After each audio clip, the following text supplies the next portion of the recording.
There's nothing like a night drive in the summer, the kind where the roads stretch endlessly.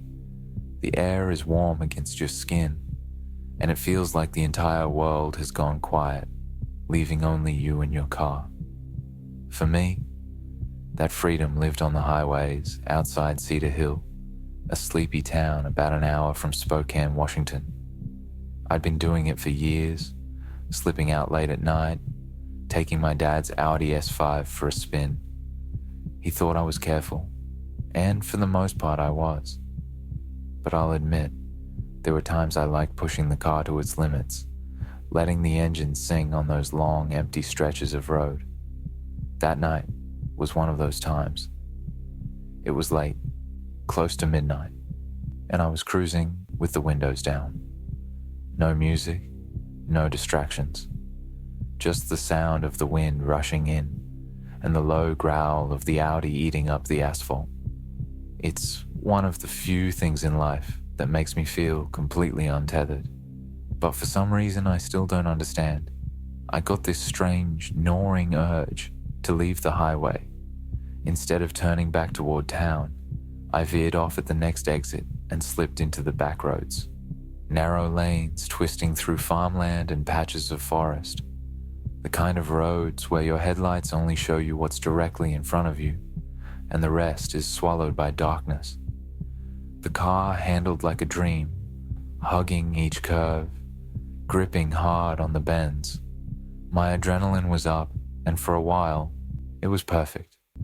Just me, the road, and the feeling that nothing could touch me. Until I saw it. At first, it was just a glint of metal in the distance. My headlights caught something reflective up ahead, and I slammed the brakes just in time. Tires screeched, heart pounded, and the Audi jolted to a halt a few feet from the object. It was a shopping cart, sitting dead center in the middle of the road.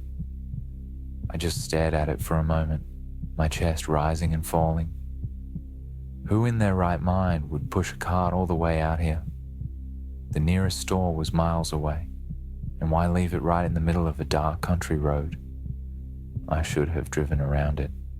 That would have been the smart thing to do, but curiosity tugged at me, stronger than common sense. I flicked on the hazard lights, slipped the car into park and stepped out. The night air hit me, warm, sticky, buzzing faintly with insects. Behind me, the engine ticked as it cooled, the hazards flashing red across the empty asphalt. Up close, the cart was just what it looked like, an ordinary metal shopping cart. No groceries, no junk. Just sitting there, wheels slightly turned like it had been pushed into place.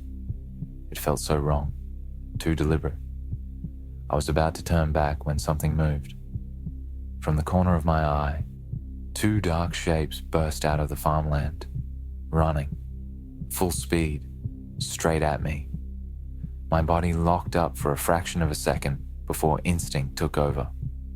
I sprinted back to the car, heart hammering, legs barely keeping up with the panic in my brain. I yanked open the driver's door, dove in, and slammed the start button. The engine roared to life just as they reached me. One of them stopped a few feet short, standing in the glare of my headlights. The other didn't stop at all. He ran headlong into the passenger side door with a sickening thud. I gasped, staring as he pressed against the glass. We locked eyes. His face was smeared with dirt, or maybe blood. His hair was tangled and wet, clinging to his forehead. His clothes were shredded, as if he'd been tearing through brambles or barbed wire. His skin looked pale under the harsh light, almost sickly. And his eyes, bloodshot, vacant, yet locked onto mine, were the most terrifying thing I've ever seen.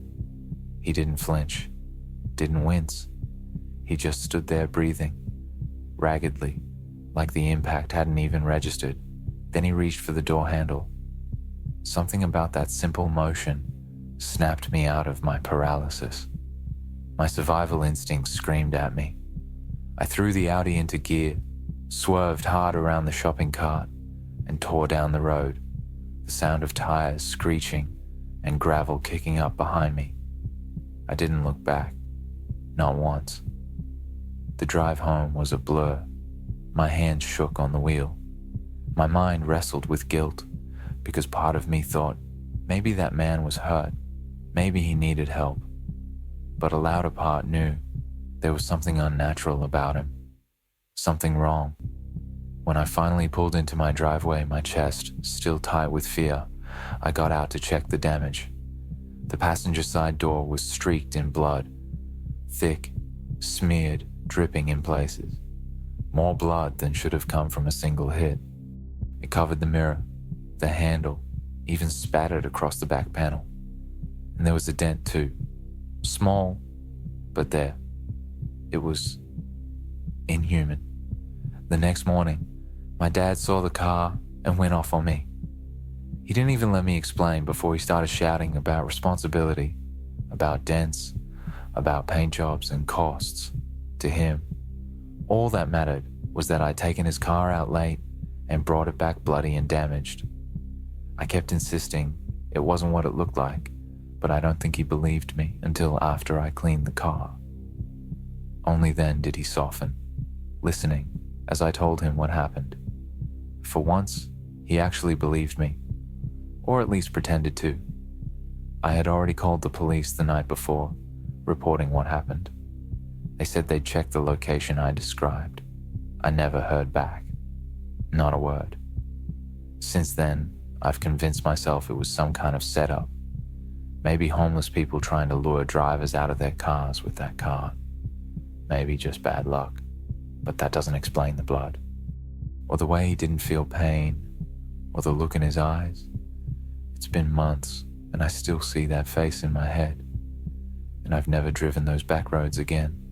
More nightmares are waiting. Hit subscribe so you don't miss them.